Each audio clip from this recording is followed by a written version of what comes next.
I'm Maya de la Rosa. I'm a student pilot. The summer before my senior year of high school, I attended the Air Force Academy Summer Seminar. The Air Force Academy is a military academy. Graduates commission into the Air Force as officers and earn a Bachelor's of Science. The Summer Seminar is a one-week program in which students sample academy life and learn about the Air Force.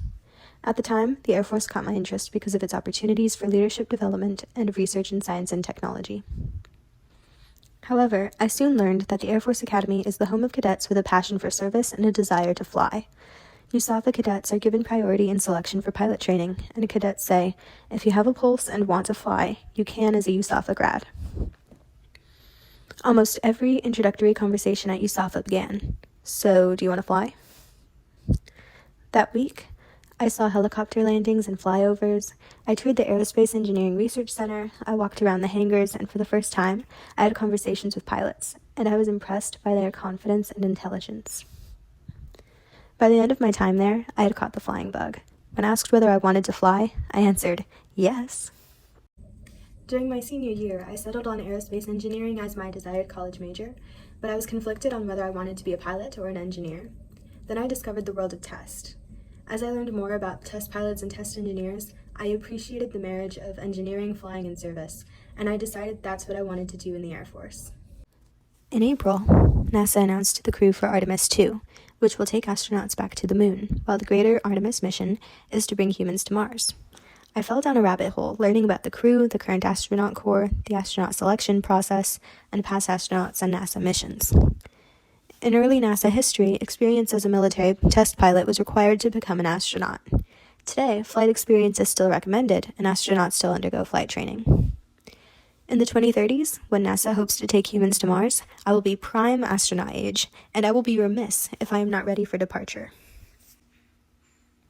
One day on Instagram, I discovered the Aim High Flight Academy, a 3-week mentorship program for young adults to receive 15 flight hours over the summer, with mentorship from members of the Air Force at a partner university with all expenses paid by the Air Force. I applied and I was selected for the opportunity.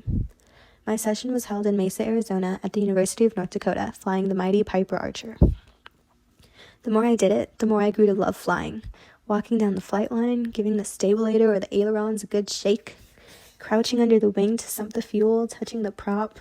I loved the sound and the feeling of the engine starting.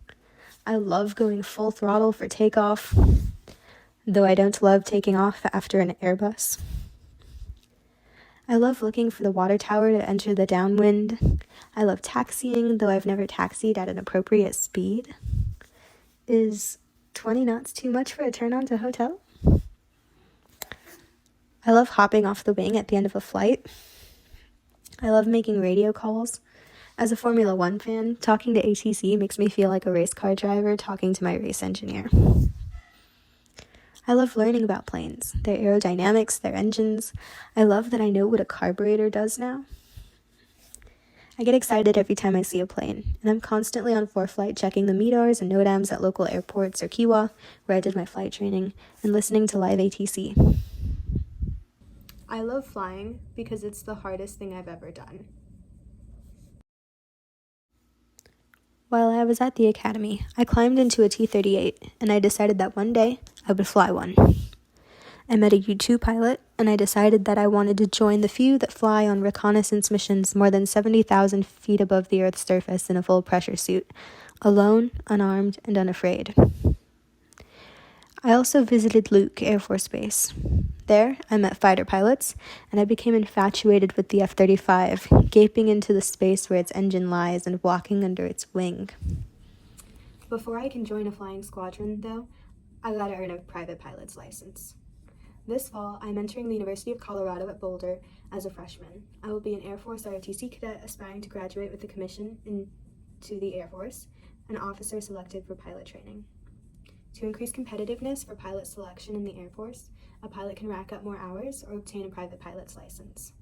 I plan to begin training at a Part 61 flight school in the fall. This scholarship will help defray the cost of flight training.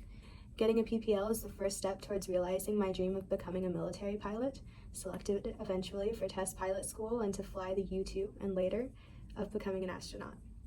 Thank you for your attention and consideration.